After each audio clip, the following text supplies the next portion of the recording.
Good morning, good morning. What's up, folks? How's everybody doing this morning? Let me get this announcement out into the chat. So I just want to make sure our YouTube feed is up and running. It looks like it is. I'm not seeing any issues there, so that looks good. Okay. Get over to the events here. Let me share this and pop this in the chats. Let's see.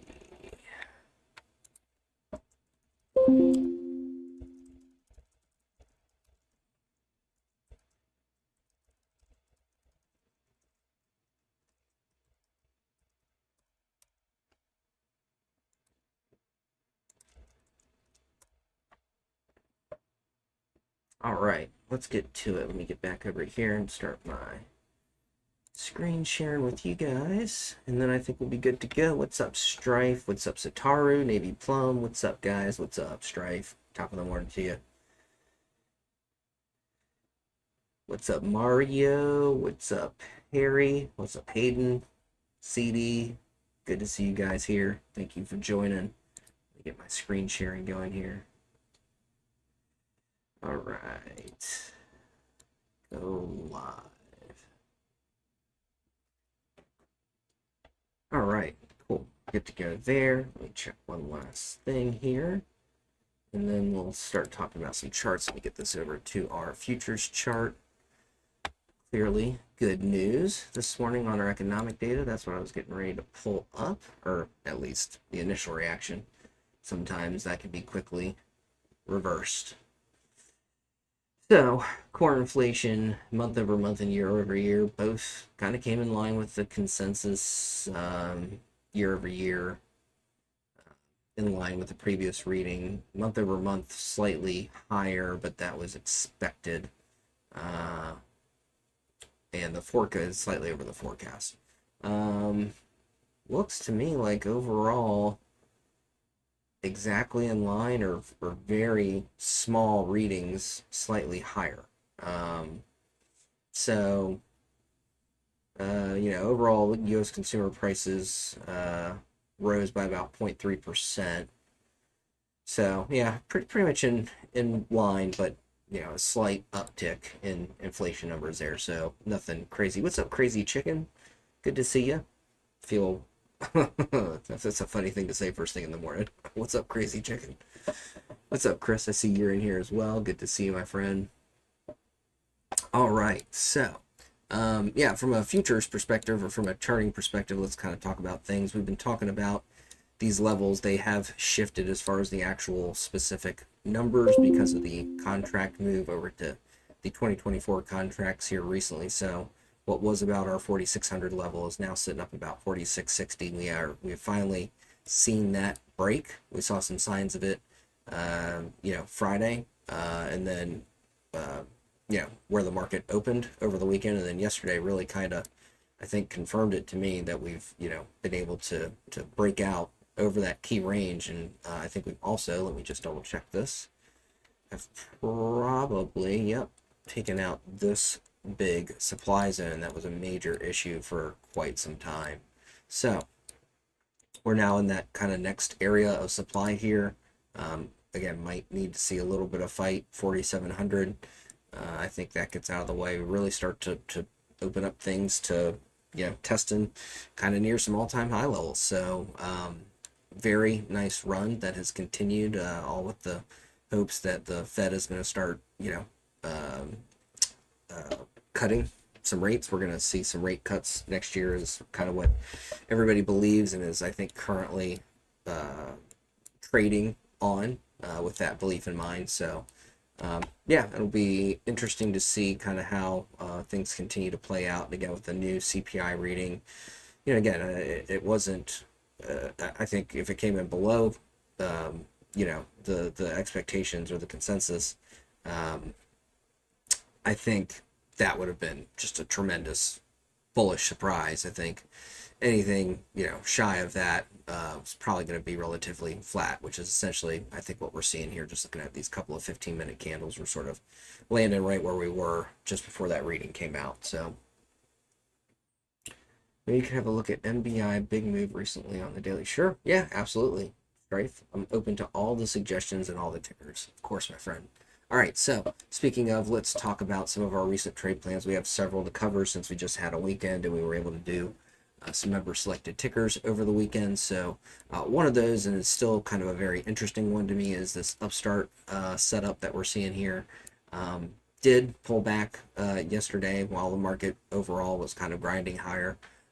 So kind of interesting pullback there, but never broke below the put support level. This key support, which would be our put entry level there at 34.35, also has maintained bullishness here on the 15-minute chart from a Neptune perspective. It looks like it's trying to reclaim this weekly level here at 35.55, and if it can, it may try for at least this stop loss level up here at 38.52 if it can get over that 37.69 sort of sloppy resistance we saw yesterday. But there's a level there that I spotted when I was doing the upstart charting upstart, I should say, on Sunday. 40.12, again, over that, I think really opens up a lot of potential to the upside. And all, since we're here and talking about it, and I can explain more live in person, let me show you what I'm looking at.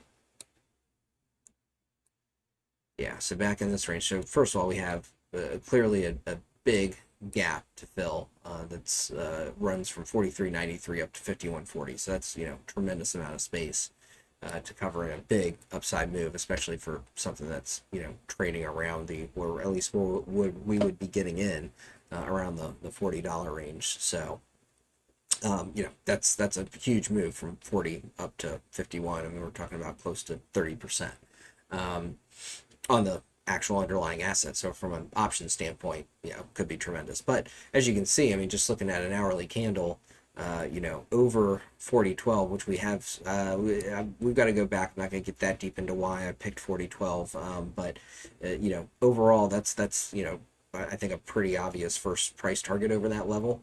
And then again, we probably fill this entire gap. Now I went back and looked and tried to find maybe a key level that's been tested inside this gap, because I think that a move straight through that is probably a little bit greedy if that's the expectation.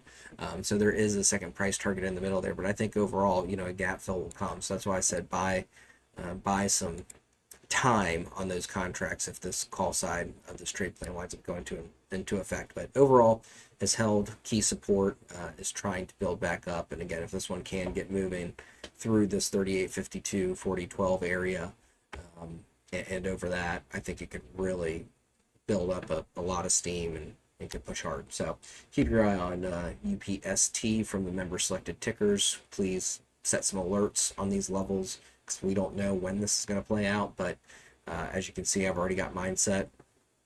We don't know when this is going to play out, but at some point it probably will. And when that happens, we want to be able to be aware and be able to act accordingly, assuming we're getting the confirmed break and everything's good to go. So quick coffee break. All right. So next we had AMD. That was the second.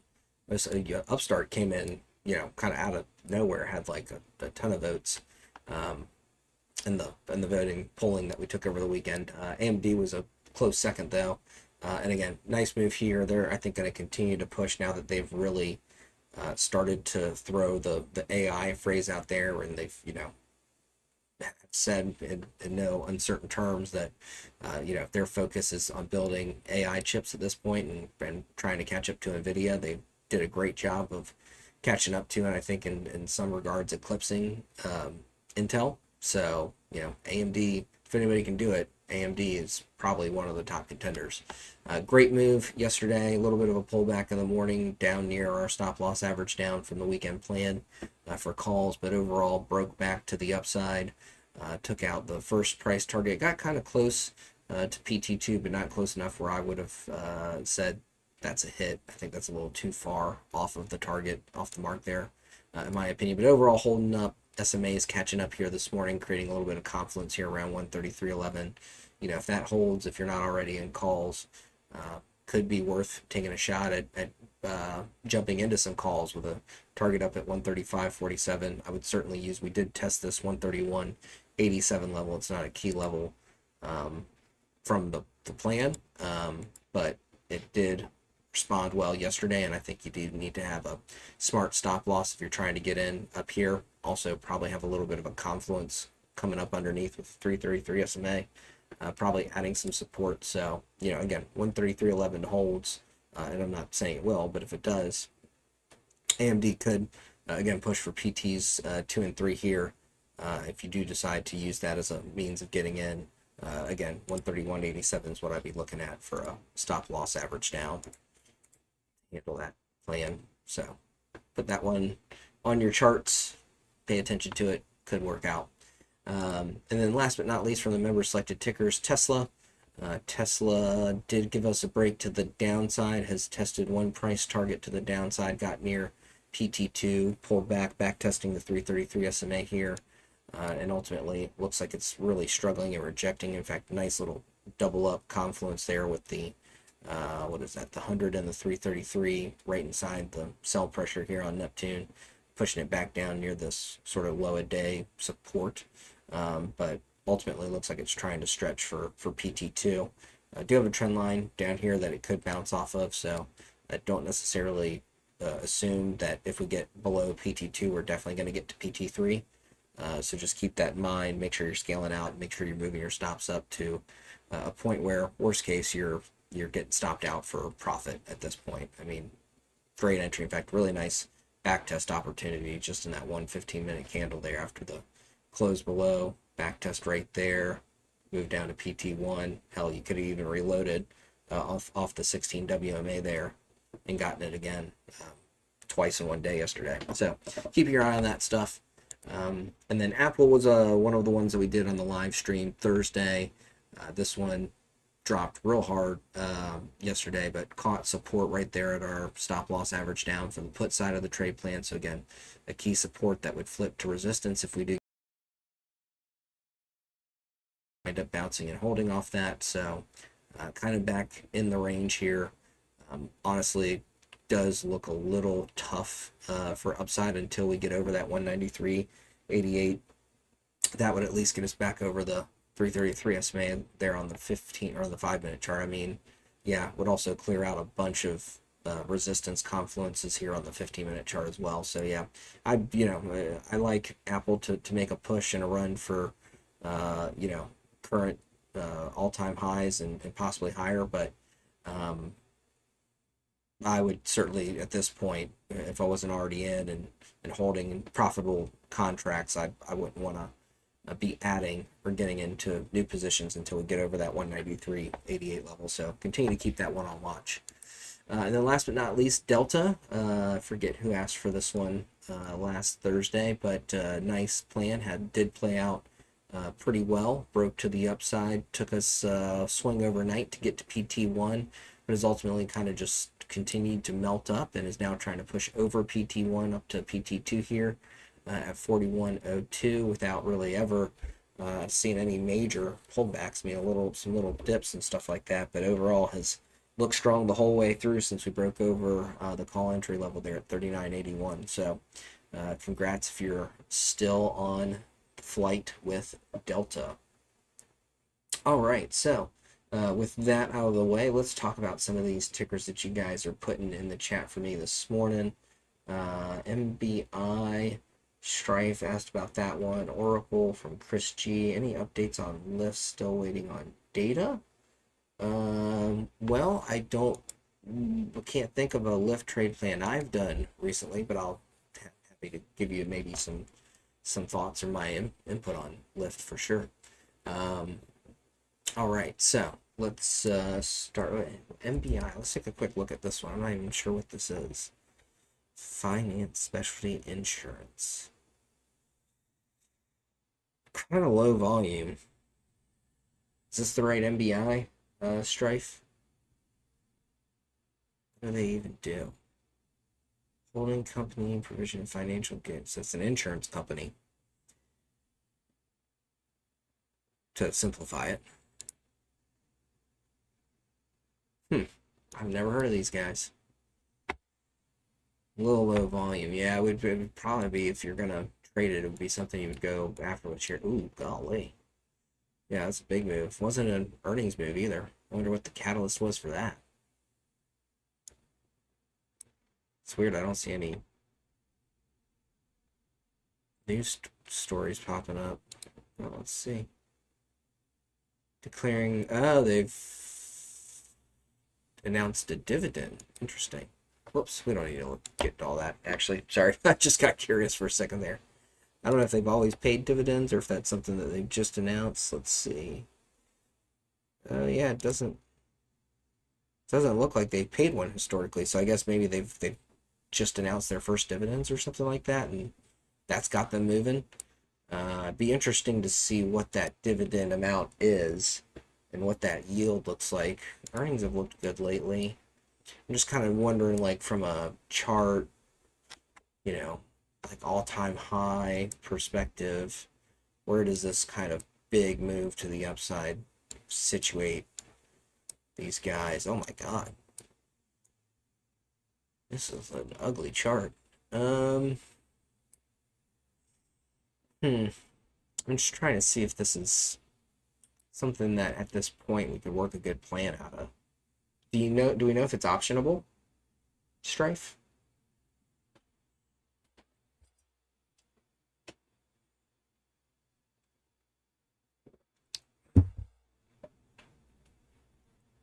Strife is typing. No pressure. Okay, it is optional. Okay, all right. Yeah, let's start with the others, and then if we get some time, let's circle back to that one. It's definitely an interesting one. It sounds like it might be a good share buy to me, especially with it being low volume and just announcing a dividend. But I'd be curious to know again what the yield is and the frequency and all that stuff of the dividend. So, all right, let's check out Oracle and probably Lyft for Anunnaki. And good morning to everybody who's joined since I did my initial rounds of good morning at the beginning of the live stream. I appreciate you guys being here and joining me for this. Let's see. So we have, what was it? Oracle. I know we did a trade plan on this recently. Oh, gosh.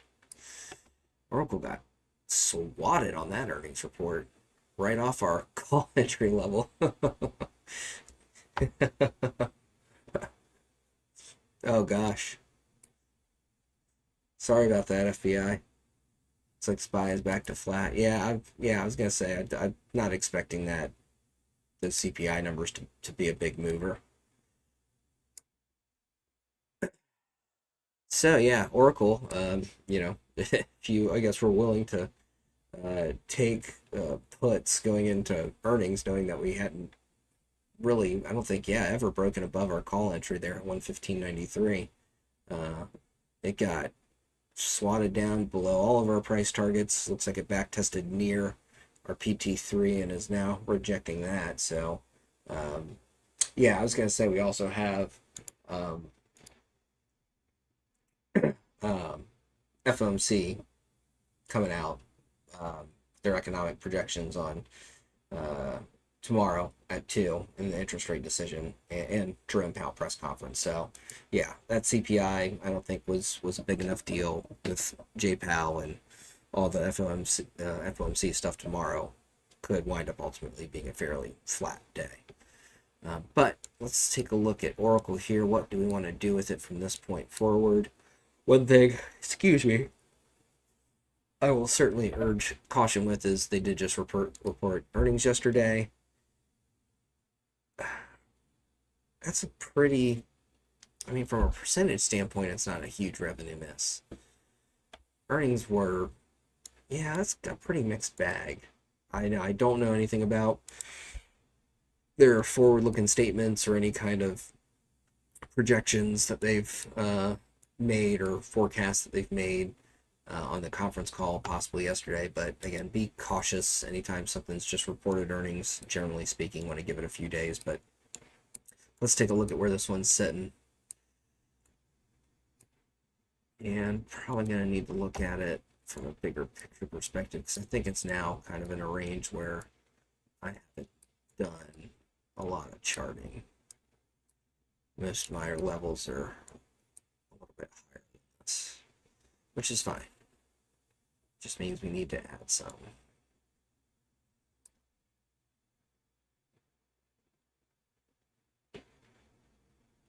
If we can find some.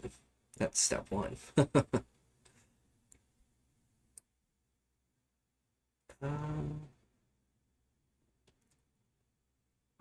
least new ones.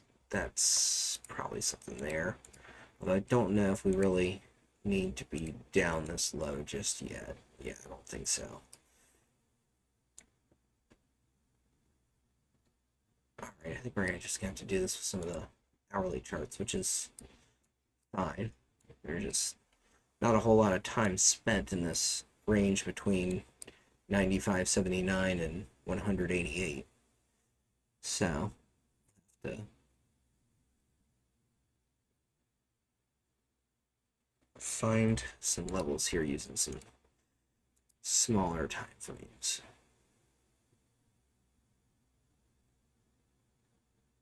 I have to use some very small time frames. Because this is really, I think, yeah, this is like this is all the price action. It's spent to exactly like what? Well, if we really make it exact, May 10th through, oh, we'll just call it May 10th. So it spent the month of May, one this year in that price range, and it's never been back there since. So a little bit tricky to chart with that minimal amount of price action, but we can do it. We're just going to probably have to do a lot of it based on hourly levels, and that's okay.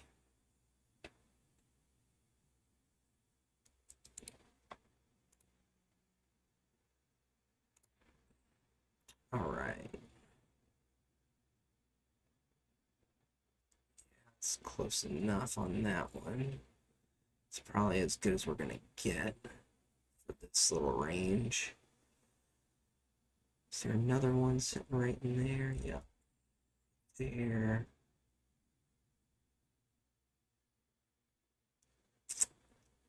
Yeah, I'm not convinced about anything in that spot.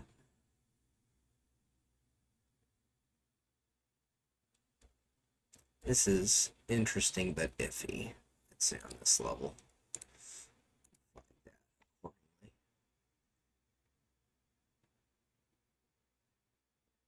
Yeah, and something sitting right here. That's probably, yeah, that's all we're gonna get. We don't have much to work with, but it's not bad. All right, so let's fast forward again. Let's see where we're at, what that gives us as far as downside, and let's make sure, because we do have some more price action down in this range that we can utilize. Make sure we're not missing any key areas at that level.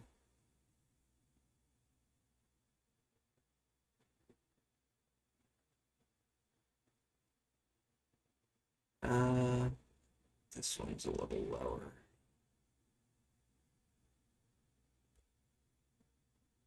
Probably, yeah, right there. And then can I fill in the gap here between 188 and 102.47? I think we got some actual moves in that range, didn't we? Nope, not really. Another one where we just... Oracle did not hang out there for very long. Yeah, it's right about there. Okay, yeah, I think that's as good as we're gonna get as far as filling in the blanks down there. All right, so we've got a weekly level here at 103.07. That immediately sticks out to me as an interesting point of entry, possibly.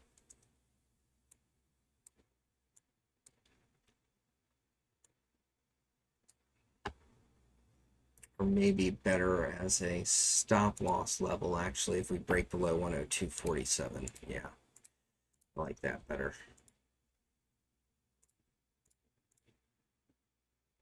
It's good like that. and we don't really have much else other than very minimal price action, but this does kind of, just eyeballing it, look kind of, not kind of, looks like the right targets to me, just based on this, again, very brief little span of time in here. Again, I said this 116 level was a little iffy. Wonder if it is just a touch lower, but if it's iffy, I'd rather err on the side of being conservative and suggesting taking profits sooner, since it again was iffy. I think that gives us an okay risk reward on the downside. Let's make sure.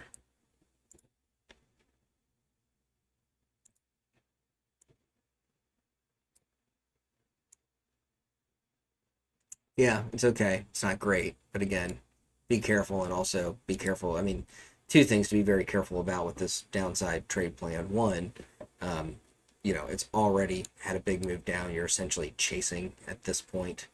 Earnings, at least the numbers themselves, weren't that bad. This could be actually kind of a better bounce reversal candidate more than anything.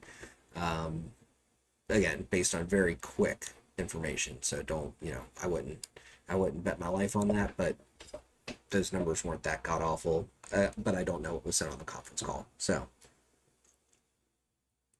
if something gruesome was said on that, then I could be absolutely off base or out of line, suggesting that this is a bounce candidate.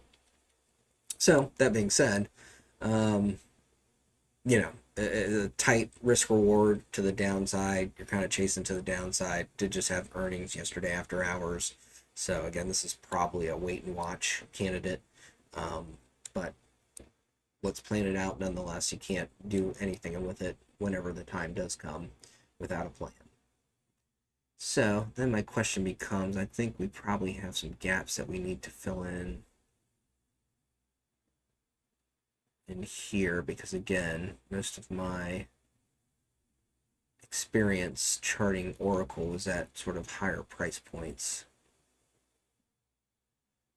So just checking through this to see if we can't spot any levels that we just don't have yet. I think there's enough here that we can get some higher time frame levels off this, actually. Let's see.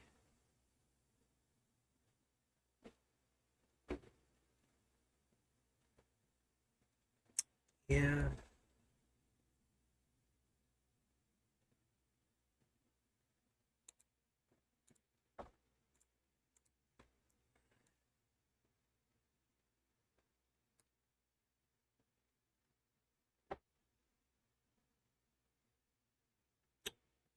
I think there's one in here. I'm just having a hard time seeing it. And that stretch of 4-hour candles, I think that's pretty close to where I was looking at. Yeah, about there.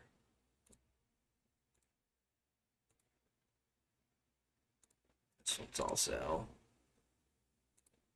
okay. So if we're going to try to catch this for upside,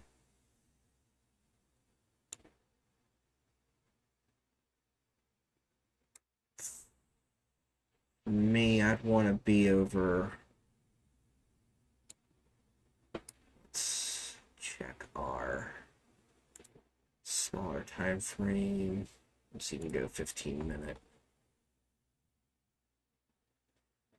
I think I'd want to be back over, yeah, probably back into these overhead price targets, actually. I'd want to be back over that PT3 from the put trade plan. It's just kind of my gut.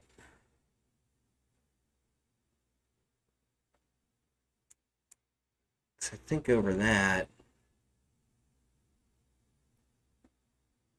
yeah, if we, okay, so let's, I think that's what we're looking at, PT1, or I mean, sorry, call entry. That's PT1. I think 110.58 might actually be a better second price target. Yeah, for sure.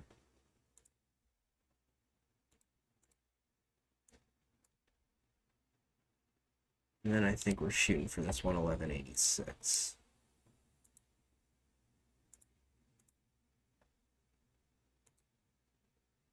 Yeah, 100%. So stop loss.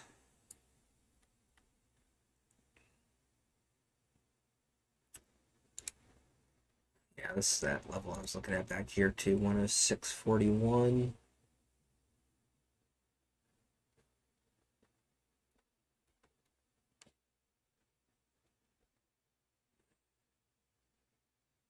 Yeah. Yeah, I think you got to give it a little bit of room. Again, that's going to be very close to a one-to-one risk reward type setup, which is not ideal. But that's just what the plan looks like. Definitely looks very squished and very large to the upside. But again, I think we're kind of testing some very major support levels that, you know, I would be surprised if Oracle lost. Not impossible, but would be surprising. So this is what our trade plan looks like. And again, cannot remind you all to be cautious with this having just reported earnings. But here's your Oracle trade plan. So on this one, we're looking for a break over 107.61 with targets at 108.94, 110.58, and 111.86 with a stop loss average down at 106.41. To the downside, we're looking for a break below 102.47. Excuse me, with targets at 101.78, 188, and 116 with a stop loss average down at 103.07. What are some quick ways to gauge risk reward for contracts? So that's kind of, how do I say this? It's almost impossible to gauge that on the chart, at least. As far as what percentage risk you would be looking at on your contract based on the move of the underlying asset. So what I really like to do, and hopefully this is helpful, Harry, is I really like to focus sort of how I'm setting my risk reward and how I'm handling my trades as far as entries and stops and all that stuff based on the chart and the underlying asset, not focus too much on the options contracts themselves. That's just kind of my approach. So, but if you're setting yourself up with good risk reward on the underlying asset, it should work out in your favor unless you wind up in, which is definitely possible. And that's why options have greater risk. Unless you wind up in scenarios where, your options are, the move isn't quick enough, right? Or things go sideways for a little too long, then, the risk reward kind of starts to get, your risk exposure starts to grow a little more rapidly if you ride out the entirety of the the risk zone on the underlying asset. So I hope that, I know I didn't directly answer your question, but hopefully that gave you maybe a better way to look at it. Because I think there are plenty of people, and I say this all the time. Trading is definitely more art than it is a science, right? There's not one exact way to reach the desired end result. There are so many different ways to go about this. You just have to find what works for you. And there are some people that, find ways to be very successful with, setting all their entries and exits on the underlying, on a percentage of the options contracts. I've just never found that to be an effective strategy for me. So I don't personally use it, but that doesn't that doesn't mean that it's not a valid approach, right? So it's just not what I personally do. I don't think there is an easy way to do it. Again, I really would encourage you to kind of develop plans based on the chart, and look for stuff like this, right, where we've got, like on this Delta trade plan, for example. You can use this long short tool here in TradingView, and you can see we've got a 1.69, almost essentially 1.7 risk reward just getting to our first price target. That's how I really like to kind of judge sort of where, what kind of setup I'm looking at. Is it a plus setup, or is it, you know, a B or C type setup where, you know, it's maybe not as ideal. There's, you know, the risk reward, just getting to that first key resistance point or key support level is kind of a small window for the window of risk you would need to give the trade to work out, right? If those two windows start to become essentially of equal size, that's when you really, you know, have to think about, you know, what is your win rate from a percentage standpoint? How many trades wind up being profitable for you versus not profitable? And if you're 50-50 and you're doing one-to-one risk reward, you're essentially just treading water all year, right? I mean, you're not going to actually grow your account.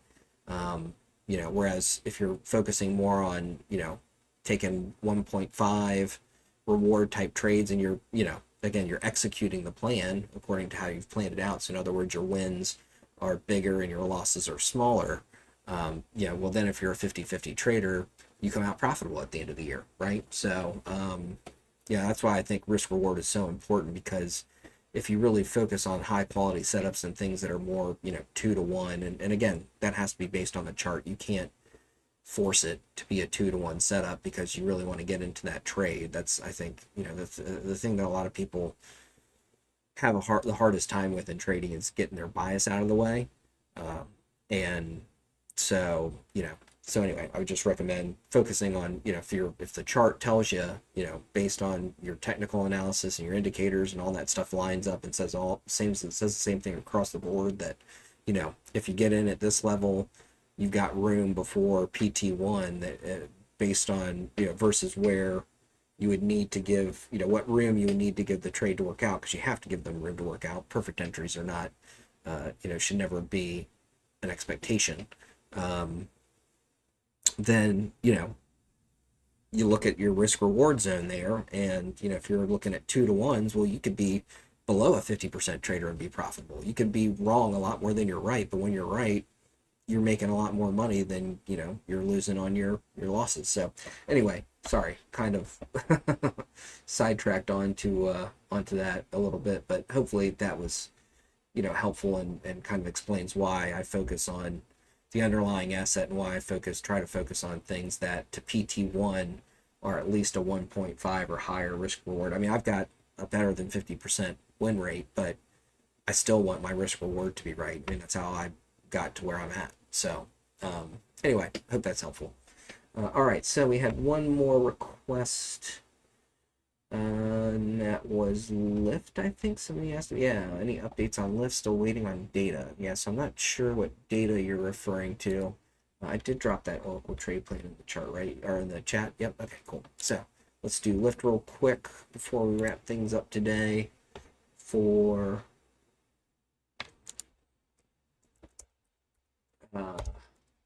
Anunnaki. So I'm not sure what data you're looking for, Anunnaki. I'm not Naki. I'm not following Lyft personally. Looks like they did have a recent earnings report. Nice beat on both sides sides of things there. Let's see. Let's take a look at it. Apparently, I swear I've done. Oh wow! I think the last time I was gonna say, I feel like 14's a low share price for Lyft. And I was right, because it's like I swear I had levels on this chart, and I do. They're just all not down here. Okay, that's all right. So we definitely have an all-time low or support right about here. And that is like red alarm if you lose that level.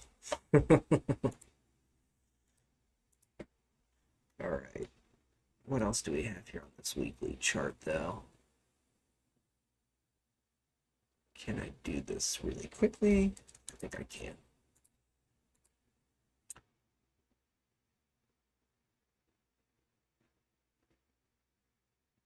That's an interesting level. So is this one. Yep. I was not surprised to see that support. So I was looking for some cows. Like, I bet you there's a big bounce off that same level. Big rejection off that level. Not surprised.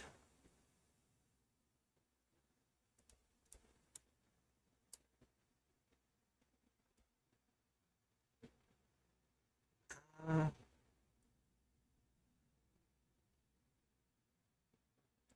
I think this level is actually a little bit more like right there. And we could also have something very small, quick tests on both sides of this, but I think it's there, right about there.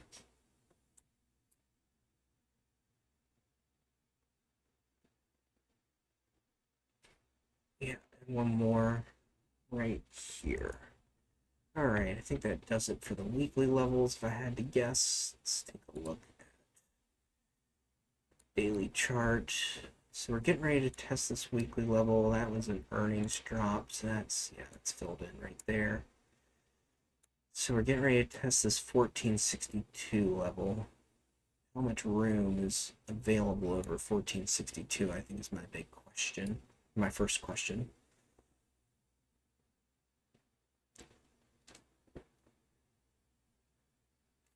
We've got something back here. Yeah, right about here from a daily standpoint.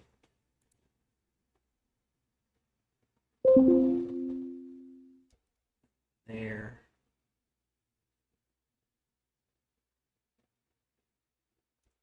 Here. Definitely one right there.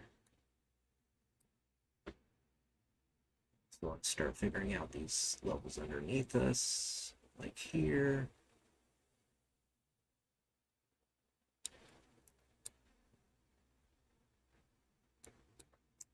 Get myself a little extra room here.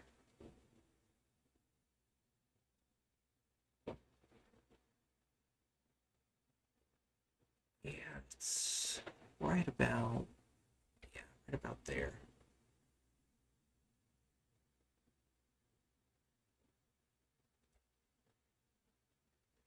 Yep, that's what we bounced off of. That's our base off this move to the upside. Yeah,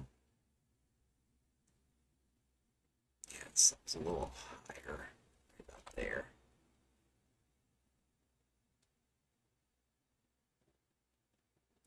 And we got something right there. Okay, that's looking pretty good.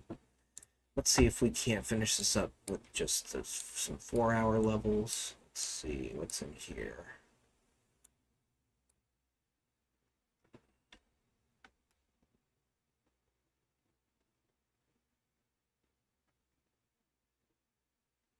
All right. Yeah, levels more right there.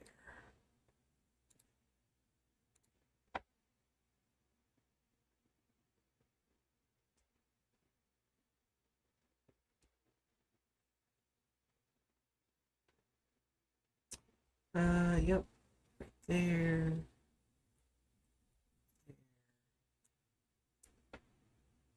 Yeah, that's good enough there. Okay, let's see what that looks like. All right. I think it's starting to come together a little bit. I think really we do start to open up. Yeah, some upside room. Okay, so plan materializing here. This is what I'm looking at for upside.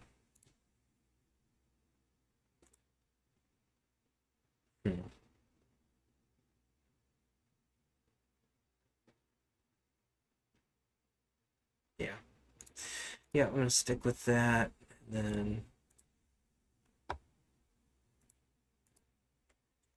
so there's your 1, 2, 3. Stop loss right about there. All right, to the downside. Let's see.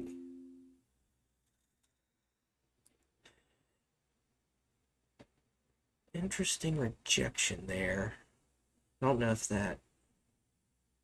Well, maybe there is something here. I just wasn't looking at the right. Yeah, there is something right about there, actually. Just wasn't looking at the right set of candles. There's a level there, though.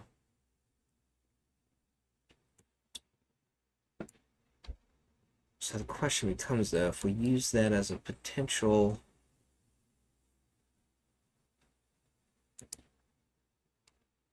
torn between 1339 and 1307. I think, yeah, I think it's more 1307 is what we're looking for.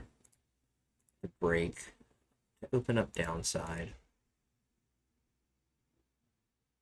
That should give us down to this weekly level at 1251.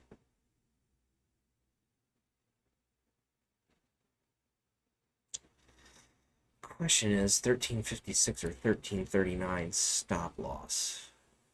That's the big question mark for me.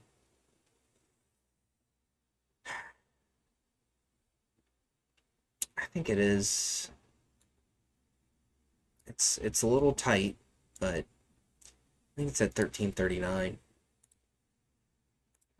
That also sets up a decent risk reward, but I'm just looking at sort of this stall and then push over. I'm worried if we get back over that level, then we're immediately back testing this as support versus resistance, that next level higher. There's a rejection here, right? But then I'm looking at more support there and also really quick rejections there, ultimately really struggling to get above 1339. So I just feel like that level's being tested a little bit more. Also, again, that bounce right there, pushing things higher, so kind of showing me again, over 1339 is really where potentially the actual recovery comes into play if there's some kind of fake out below 1307. So I'm going to go with that. That's why I picked at that level, and it is a little tight. There is a level here that I somehow missed. I think also should be RPT3. So these are your trade plans for Lyft.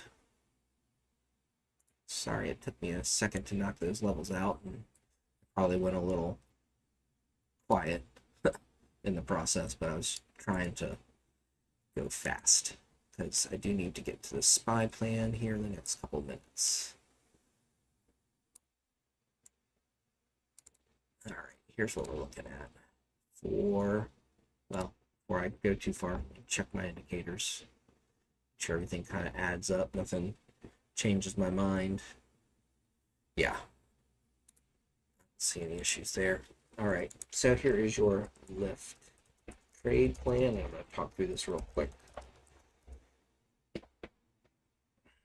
So for Lyft, we're looking for a break over 1462. That should give us targets at 1533, 1602, and 1667, with a stop loss average down at 1414. To the downside, we're looking for a break below 1307 with targets at 1255, $12 flat, and 1146 with a stop loss average down at 1339. All right, with that, folks, I have about 10 minutes, so big crunch time for me to get the SPY plan out and into the options watch list for you guys. So I'm going to go get to work on that right now. I want to thank everybody for joining me this morning. I truly appreciate it. We'll be back Thursday morning at 8:30 a.m. and every Tuesday and Thursday, as long as the market's here and I'm in town and near a computer. We will be doing these live streams at 8:30 a.m. Eastern Standard Time, Tuesday and Thursday. So for those of you watching on YouTube, you know when to come back. And for those in the Discord, you guys know where to find me. I will see you guys in the chat, as we always say here on the FOMO live stream. Plan your trades and trade your plans. You guys have a great day. Talk to you soon.